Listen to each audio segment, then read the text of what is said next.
Hello, my friends, and welcome back. Thank you very much for being with me again today. Well, the verbal spat between Medvedev and Senator Graham, an imbecile, intensified. Or not, at least not intensified, but at least they had in kind of communication. And that is because of Donald Trump's ultimatum issued to Russia.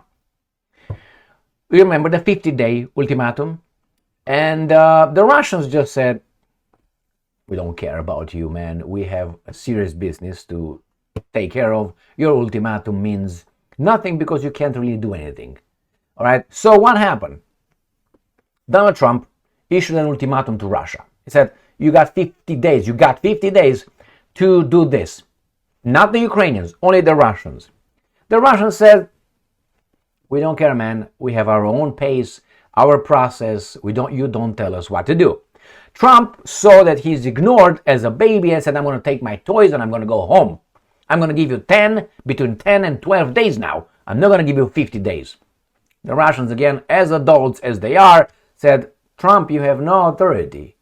Now, you know that the American presidents in the past, at least 34 years after the fall of the Soviet Union, behaved like emperors, global emperors, which is they told everybody what to do with a threat that they will be bombarded by the American might. That's a good deal, I guess, for a country that promotes freedom, independence, democracy, and so on. You do what I tell you, otherwise we're going to bomb you. But everybody loves us. And when someone hates us, we ask, why do they hate? Oh, they hate our freedoms.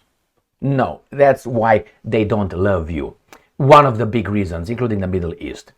So, these guys behave as emperors. As Lula da Silva, the president of Brazil, said, Trump, you're not an emperor. Nobody looks at you as the emperor. Calm down. Well, Trump doesn't calm down.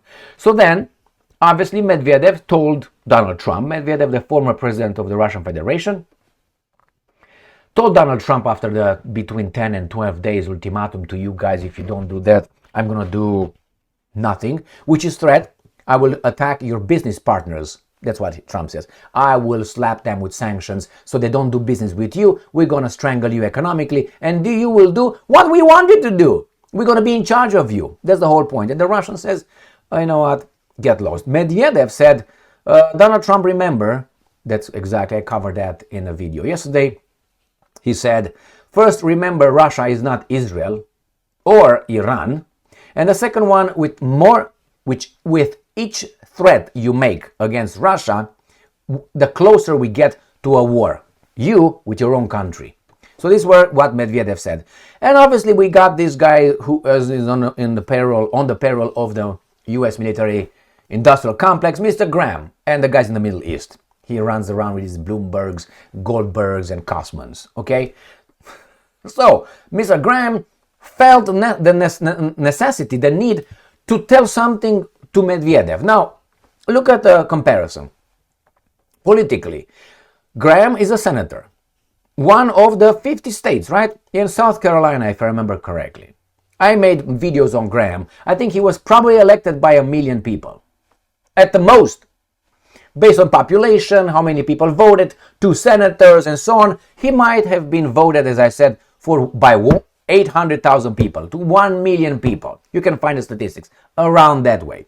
Medvedev was the president of the Russian Federation. He must have been voted over there by at least, 80 million people, 60 million. So just as a proportion, you were a garbage senator of a small state in another country, and the other guy was the president of the Russian Federation. So as this, you know what I mean? But Mr. Graham keeps talking shit. Why? I think he's allowed, obviously, to talk shit.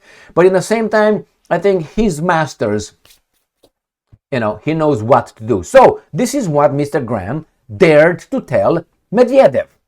And I will gonna unpack this illogical chutzpah interpretation of what Graham by the media. Because I can say, I love Tony, all right? And they say, well, the imbecile Emil Kosman said that he loves very much sexually Tony.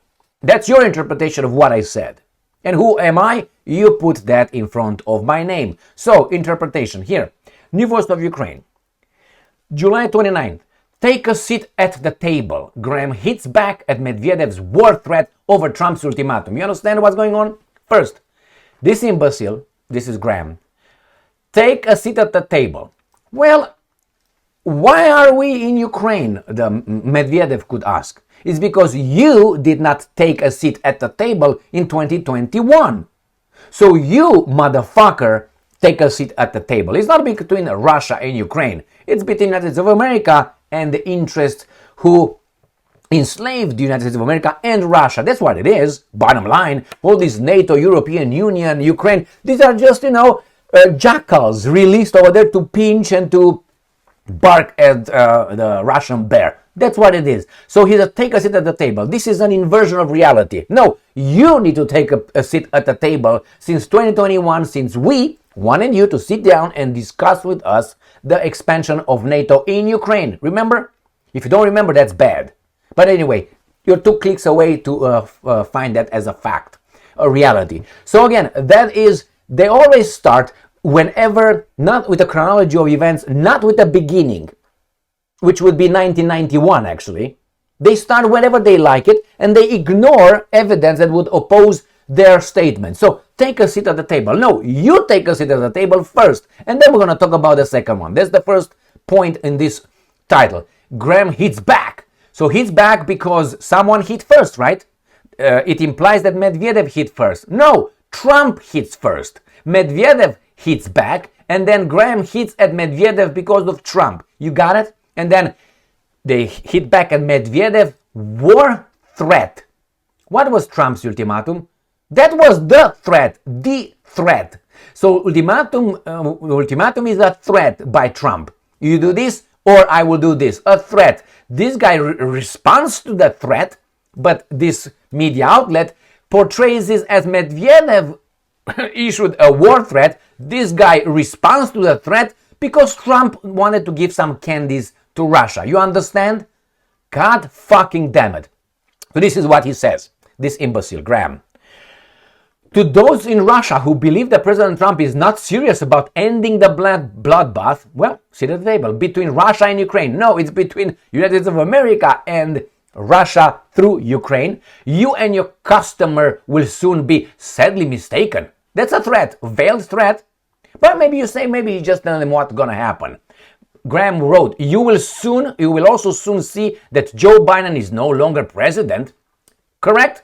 Correct. This is a response to Medvedev, who now serves as deputy chairman of the Russian Security Council, warned the US president was moving towards war with Russia. No, it was different. Right here, I will tell you. Trump's playing the ultimatum game with Russia, 50 days or 10. He should remember 2 things. 1, Russia isn't Israel or even Iran. 2, each new ultimatum is a threat and a step towards war. Not between Russia and Ukraine, but with his own country. Medvedev wrote, don't go down the Sleepy Joe road. This is what it was. And this guy was like, well, you gotta sit down and we're gonna talk about it. Well, good. Sit down and come and talk. And I'm telling this to Mr. Graham, not to the other one. Here, this is what Medvedev answered. It's not for you or Trump to dictate.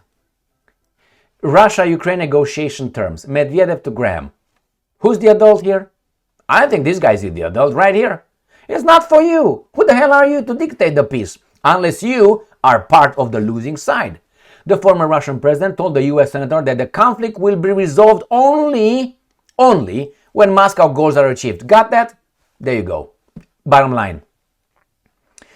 It is not up to Washington to dictate when Moscow should negotiate a peace deal with Kiev, he said, urging him to focus on domestic issues instead. Medvedev comments follow U.S. President Donald Trump's decision on Monday to shorten his 50-day deadline for a ceasefire between Russia and Ukraine to just 10 to 12 days, like he has the authority. You don't have the authority. You're the president of a third-party country. Trump has threatened to impose additional sanctions on Moscow and 100% tariffs on its trading partners if no deal is reached. No, the deal under the American terms, not deal. Medvedev, who serves as deputy chairman, said that the same thing, a step towards war. Graham, a senior Republican, responded by claiming that Russia is and its customers will soon be sadly mistaken and ordered Moscow to get to the peace table. Medvedev hit back on Tuesday, stating it's not for you or Trump to dictate when to get at the peace table. He added that negotiations would only end when all the objectives of our military operation have been achieved. We're not talking to you, get the fuck out. Work on America first, Gramps. All right, this is it. And I'm going to show you the official Russian response to Donald Trump's shortened ultimatum threat to Russia, which is, again, an adult response, which is, don't worry, we hear you, but we don't give a fuck about what you say. Why? Where are you? What are you? So let's look at this. What is the role of the United States of America in the war in Ukraine? Do you think the Americans are the moderators? The parent who comes to the two fighting kids to say, come on kids, it's too late, gotta go to bed, brush your teeth, go and take a shower, whatever, and go to bed. Do you think that's the role? No, it's not. They think that's their role, but it's not. Now, is the United States of America on Russia's side? No. Is the United States of America on the Ukraine side? Yes. What role? I would say is the initiator. I would say is the root cause of the other side. Why? It's part of NATO. That was the big problem of the Russian Federation. NATO moving closer to our borders. What is NATO? NATO is the United States of America's organization with baboon vassals. That's what it is. So it's United States of America is on this side. Now, who moved into Ukraine? Russia or United States of America? Who overthrew the 2014 Viktor Yanukovych government? Russia or the Democratic blah, blah, blah, blah?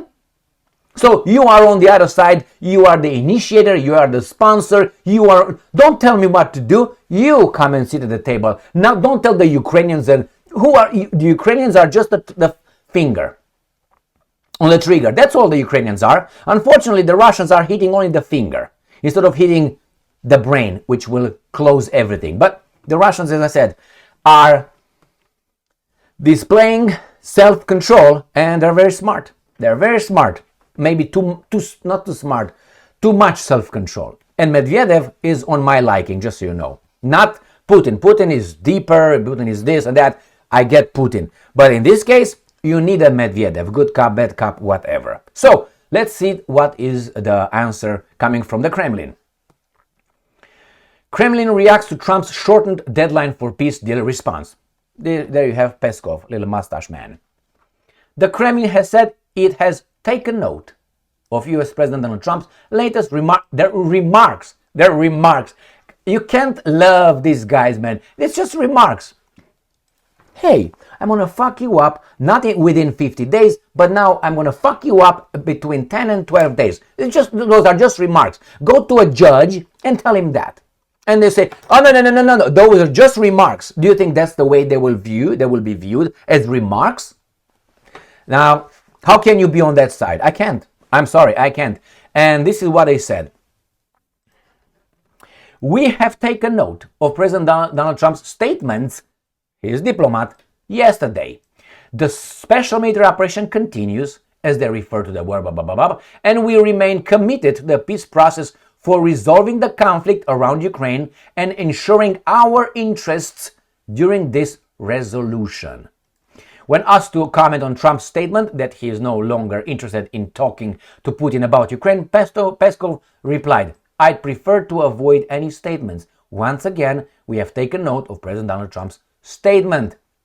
So Donald Trump plays like a diva, like a prima donna. Without me, the show means shit, man, if I don't show up. That's how he behaves. Without me, if I'm here, the lights are shining. If I'm not here, the lights are dim. Now that is a big, strong, narcissistic trait. Without me, you die. I leave you. You're never going to find love because I leave you. What? It's a big fucking world out there and you're shit now. Anyway, so that's one. And the other one is from the Russians. Russia takes note of Trump's 10 to 12 day ultimatum on Ukraine peace deal. That's correct. That's the correct wording of what happened. They take note. Okay, we got you. We got you. They don't even comment further. So we have taken note of President Donald Trump's statement yesterday. That's it, my friends. So You made love, Mr. Graham, but Mr. Graham, the Senator Graham, on 2 or 3 occasions, 2 for sure that I remember, claimed, urged that a president elected by another country been taken out. Taken out like killed, removed, that 2 times. He's a senator, but he loves democracy. You remember when he was referring to Putin. Now, Putin is not his president or whomever. Why do you talk like that, homie? Why not focus on Israel and Bloomberg and where the money comes from? Leave us alone. Go in that kind of world. Go in the bazaar. Goes with those money things, with the carpets and all that. Leave us alone, man. We have our civilization. You go to those burning bush shit. I have to put this in. Always, man, always. We have to understand who is one of the biggest interests that maneuver this wonderful country. Those guys. With Graham as a piece of shit. That's what it is. Thank you very much for being with me again today. Stay strong, stay smart, look for the truth, and be just.